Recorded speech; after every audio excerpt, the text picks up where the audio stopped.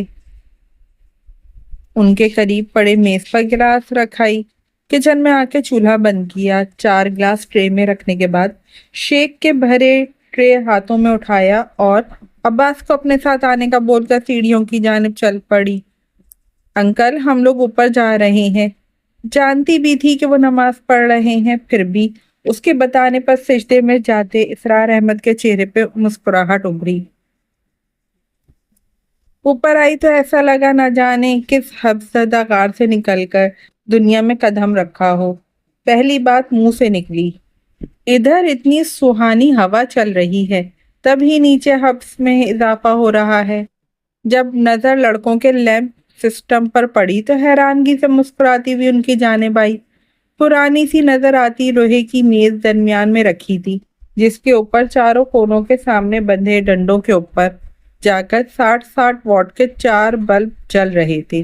میز کی اونچائی اتنی زیادہ نہیں تھی، ارد گرد فرش پر موڑے رکھے تھے، جن میں سے 2 پہ حسیب اور فارس بیٹھے اپنی اپنی فائلز میں دھڑا دھڑ کچھ لکھنے میں مصروف تھے۔ جگن نے ٹرے میز پہ پڑی کاپیوں کو بچا کر ایک سائڈ پہ رکھا اور خود ایک موڑا کھینچ کر بیٹھ گئی۔ عباس وہیں موجود واحد چرپائی پہ لیٹ گیا۔ حسیب نے پین اور فولڈر ایک سائڈ پہ ڈالا اور پھر گلاس اٹھا کر بڑا سا گھونٹ بھرا۔ Yum, thank you sister. You are more than welcome brother. کیا تم نیچے سے ابا کے کمرے میں رکھے بیگ یا اوپر لا سکتے ہو؟ پارس بھی چونکا مگر اپنے کام میں مصروف رہا، بس ایک ہاتھ سے گلاس لے کر 2-3 گھونٹ بھر لیے، جبکہ حسیب اپنا گلاس واپس ٹرے میں رکھ کر نیچے چلا گیا۔ وہ اپنا گلاس لے کر عباس کے قریب آئی جو خاموشی سے لیٹا ہوا تھا، اس کے سر کی جانب کھڑے ہو کر بالوں میں ہاتھ پھیرا۔ عباس، مجھے اپنے ہمسایوں کی چھتوں کا تعارف تو کرواؤ۔ فارس کو ہنسی آئی، بولا، موٹے اٹھ جاؤ، تم نے ابھی تک اپنا ہوم ورک بھی نہیں کیا۔ عباس اٹھ بیٹھا اور جگن کو ساتھ لے کر ساری چھت کی منڈیر کا چکر لگا کے کمنٹری کرنے لگا۔ پچھلی جانب باجی شمائلہ کا گھر ہے، وہ اپنے ساس سسر اور میاں کے ساتھ رہتی ہیں، 2 بچے ہیں۔ دائیں جانب باجی فردانہ رہتی ہیں، ان کے میاں سعودیہ ہوتے ہیں، 2 بیٹے ہیں۔ بائیں جانب کرایہ دار رہتے ہیں، سامنے شیخ صاحب کا گھر ہے۔ جب تک ایک چکر مکمل ہوا، حسیب 2 دفعہ میں سارے بیگ اوپر لے آیا تھا۔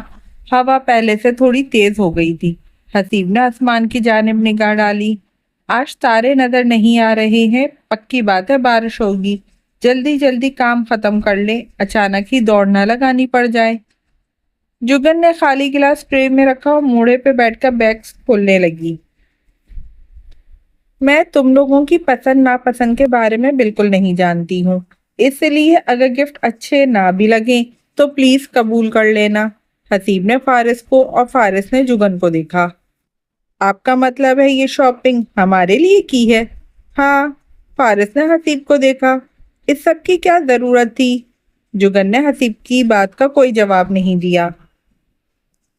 ایک بلیئرز جینز اور 2 شرٹوں کے علاوہ ایک آف وائٹ سلک کا سوٹ پیس حسیب کے سامنے رکھا، ایک لیدر کی کالی جیکٹ ڈریس پینٹ کے ساتھ سفید کاٹن کی شرٹ ٹائی اور 2 عدد سوٹ پیس فارس کے سامنے رکھے، 4 مختلف قسم کے ٹراؤزر، ایڈیڈاس کا ہوڈی، نائکی کا اسکول بیگ، کوئی 6-7 شرٹس، چاکلیٹس، جرابوں کے 4 جوڑے، سب کچھ عباس کو دیا۔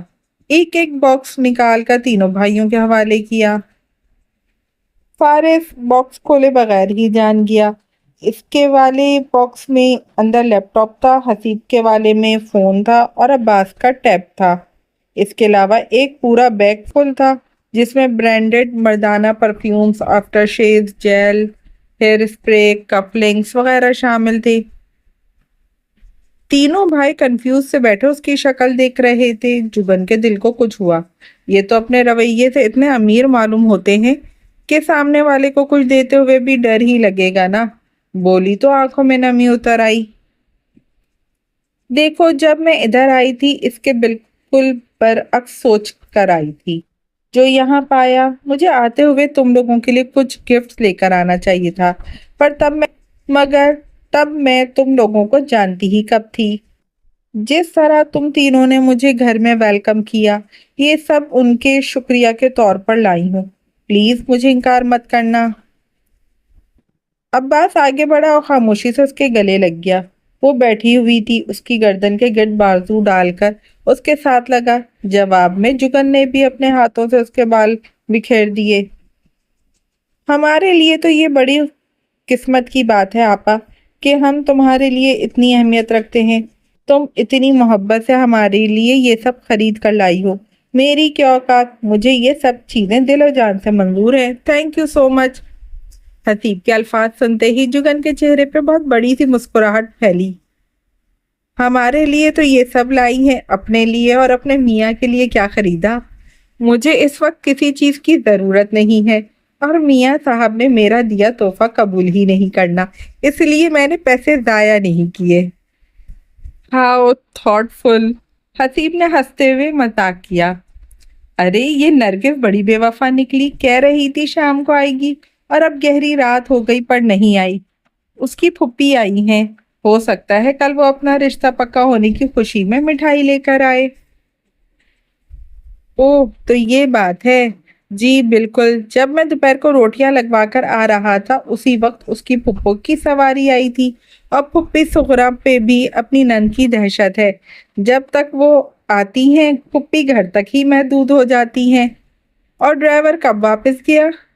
چائے پینے کے فوراً بعد نکل گیا تھا کیونکہ اس کی بیگم صاحبہ کا فون آ گیا تھا۔ ہائے ہائے، وہ کہیں گھر جا کر الماس آپی کو میری یہاں موجودگی کا نہ بتا دیں، وہیں روب ڈالنے حاضر ہو جائیں گی۔ آپ ان سے ڈرتی ہیں؟ حسیب کے پوچھنے پہ اس نے جھرجھری لی۔ او بھائی، ان سے کون نہیں ڈرتا؟ آپ کا شوہر تو بالکل نہیں ڈرتا۔ ہاں، وہ خود جو ڈرانے والوں میں سے ہیں۔ اچھا تم لوگ اب اپنا اپنا کام ختم کر لو، آج ایک اور معجزہ بھی ہوا ہے، ابھی تک لائٹ نہیں گئی۔